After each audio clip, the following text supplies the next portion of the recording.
আচ্ছা, কখনো কি মনে হয়েছে যে পর্দার আড়াল থেকে আসলে অন্য কেউ এই পুরো বিশ্বকে নিয়ন্ত্রণ করছে? চলুন, আজ আমরা আব্দুল কাইয়ুম আহমেদের লেখা ইলিউমিনাটি বইটার ভেতর দিয়ে একবার ঘুরে আসি আর দেখি বইটাতে ঠিক কি কি দাবি করা হয়েছে। তবে শুরুতেই একটা ব্যাপার একদম পরিষ্কার করে নেওয়া ভালো। আমাদের এই পুরো আলোচনাটা কিন্তু নিরপেক্ষ। আমরা শুধুমাত্র বইয়ের লেখকের দৃষ্টিভঙ্গি আর মূল যুক্তিগুলোই তুলে ধরব। এখানে কোনো কিছু প্রতিষ্ঠা করা বা মতামত দেওয়া আমাদের উদ্দেশ্য নয়। আমাদের আজকের আলোচনাটা শুরুই হচ্ছে এই প্রশ্নটা দিয়ে, কারণ এই বইটার মূল বিষয় হল বিভিন্ন প্রতীকের আড়ালে নাকি লুকিয়ে আছে অন্য কোনো অর্থ, অন্য কোনো গোপন পরিকল্পনা। বইটা লেখক ঠিক এই জায়গাটা থেকেই তার অনুসন্ধান শুরু করেছেন। এই যে $1 নোটে একটা আধখানা পিরামিড, তার ওপর একটা ভাসমান চোখ, কিংবা ধরুন নোভাস অর্ডো সেক্লোরাম লেখাটা, যার মানে দাঁড়ায় যুগের নতুন ক্রম, এগুলো আসলে কিসের ইঙ্গিত দেয়? লেখকের মতে এগুলো মোটেও সাধারণ কোনো ডিজাইন নয়, বরং একটা বিশাল পরিকল্পনার সংকেত। তো প্রশ্ন হলো, এই প্রতীকগুলোর পেছনে তাহলে আছেটা কারা? বইটা ঠিক কোন সংগঠনকে এসব রহস্যময় পরিকল্পনার কারিগর বলে মনে করে? চলুন সেটাই এখন জানা যাক। বইটাতে ইলুমিনাতির পরিচয় দেয়া হয়েছে ঠিক এভাবেই। বলা হচ্ছে এরাই হলো সেই শক্তি যারা পর্দার আড়াল থেকে বিশ্বকে নিয়ন্ত্রণের জন্য এক দীর্ঘমেয়াদী খেলা খেলছে। তারিখগুলোর দিকে একটু খেয়াল করা যাক। বইটা দাবি করছে 1776 সালের 1 মে ইলুমিনাটি তৈরি হলো, আর তার ঠিক 2 মাসের মাথায় আমেরিকা স্বাধীনতা ঘোষণা করল। এটা কি শুধুই একটা কাকতালীয় ঘটনা, নাকি এর পেছনেও কোনো গভীর সংযোগ আছে? আচ্ছা, এই জায়গাটা বেশ গুরুত্বপূর্ণ। বইটার মতে ইলুমিনাটি আর ফ্রিম্যাসন কিন্তু এক জিনিস নয়, বরং বলা হচ্ছে ফ্রিম্যাসনদের পুরনো সংগঠনের ভেতরে ঢুকে ইলুমিনাটি নিজেদের এজেন্ডা বাস্তবায়নের চেষ্টা করেছিল। বেশ, তাহলে এই গুপ্ত সমিতির আসল লক্ষ্যটা কি? বইটা যেটাকে বলছে নিউ ওয়ার্ল্ড অর্ডার বা নতুন বিশ্ব ব্যবস্থা, সেটা আসলে কি? চলুন এবার সেই পরিকল্পনার গভীরে যাওয়া যাক। বইয়েরই একটা লাইনই যেন পুরো পরিকল্পনার ভয়াবহতা তুলে ধরে।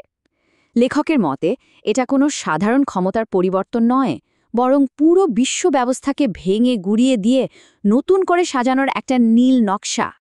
বইটার 10ম অধ্যায়ে এই পয়েন্টগুলো উল্লেখ করা আছে।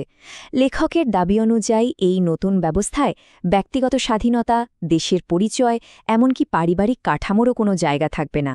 সব কিছু নিয়ন্ত্রণ করবে একটাই কেন্দ্রীয় শক্তি। আর এই বিশাল পরিকল্পনার প্রমাণ হিসেবে বইটাতে একটা বিতর্কিত দলিলের কথা বলা হয়েছে। লেখকের মতে এই দলিলেই নাকি পুরো পরিকল্পনার ভিত্তিটা তৈরি করা আছে। মোদ্দা কথা হলো, এই নিউ ওয়ার্ল্ড অর্ডারের লক্ষ্য একটাই, একচ্ছত্র বিশ্ব শাসন। পরিকল্পনাটা কি আর কেন সেটা তো বোঝা গেল, কিন্তু আসল প্রশ্ন হলো, এত বড় একটা পরিকল্পনা কিভাবে বাস্তবায়ন করা সম্ভব? চলুন এবার দেখি বইটা এই বিষয়ে কি বলছে। বইটার দাবি অনুযায়ী বিশ্বের অর্থনীতি আর রাজনীতির কলকাঠি নাড়ে হাতে গোনা কয়েকটি পরিবার। রথচাইল্ড, রকফেলার, ডুপন্টের মতো পরিবারগুলো নাকি তাদের অর্থ আর ক্ষমতার জোরে এই বিশ্বব্যাপী পরিকল্পনা বাস্তবায়নে সাহায্য করছে। নিয়ন্ত্রণের পদ্ধতি হিসেবে এখানে আরও ভয়ঙ্কর কিছুর কথা বলা হয়েছে। লেখকের মতে যারা এই পরিকল্পনার পথে বাধা হয়ে দাঁড়ায় তাদেরকেই পৃথিবী থেকে সরিয়ে দেওয়া হয়। যেমন ধরুন এই চাঞ্চল্যকর দাবিটা। বইটা বলছে যে প্রেসিডেন্ট কেনেডির হত্যাকাণ্ড আসলে একটা উচ্চ পর্যায়ের রাজনৈতিক ষড়যন্ত্র ছিল, আর এর উদ্দেশ্য ছিল তাদের পরিকল্পনার পথ পরিষ্কার করা। নিয়ন্ত্রণের ধরন এখানেই শেষ নয়, এবার আসা যাক প্রযুক্তির দিকে।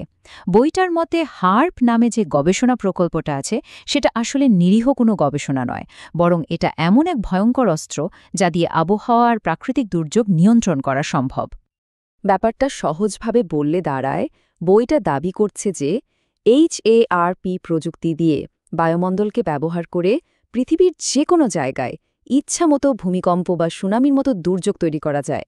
ভাবা যায় প্রযুক্তিকে নিয়ন্ত্রণের কি ভয়ঙ্কর একটা হাতিয়ার হিসেবে এখানে দেখানো হয়েছে। এছাড়াও বইটা বলছে যে আমাদের খাবার, পানি, মিডিয়াতে আমরা কি দেখছি, আমাদের ব্যক্তিগত গোপনীয়তা, জীবনের প্রত্যেকটা দিকেই নাকি তাদের নিয়ন্ত্রণের জাল পাতা আছে। অর্থাৎ অর্থনৈতিক, রাজনৈতিক এবং প্রযুক্তিগত সব দিক থেকেই এই নিয়ন্ত্রণের জাল বোনা হচ্ছে। তো এতক্ষণ আমরা বইটার বিভিন্ন দাবি আর তত্ত্ব নিয়ে কথা বললাম। এবার সবগুলোকে একসাথে করে দেখা যাক লেখক আসলে মূল কোন কথাটা বলতে চেয়েছেন।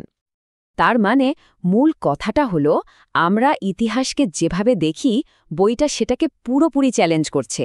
এখানে বলা হচ্ছে বড় বড় যুদ্ধ, অর্থনৈতিক সংকট বা রাজনৈতিক পালাবদল কোনোটাই হঠাৎ করে হয় না, বরং সবই একটা পূর্ব পরিকল্পিত খেলার অংশ। দেখুন, এই বইটা একটা নির্দিষ্ট দৃষ্টিকোণ থেকে পুরো বিশ্বকে ব্যাখ্যা করার চেষ্টা করেছে। এই পুরো আলোচনা শেষে একটা প্রশ্ন কিন্তু থেকেই যায়, আমরা যা কিছু বিশ্বাস করি সেটা কি আসলেই যাচাই করা তথ্যের উপর ভিত্তি করে, নাকি কেবলই শুনে আসা কোনো গল্পের উপর? আমাদের চিন্তা ভাবনার জগৎটাকে আসলে কি নিয়ন্ত্রণ করে?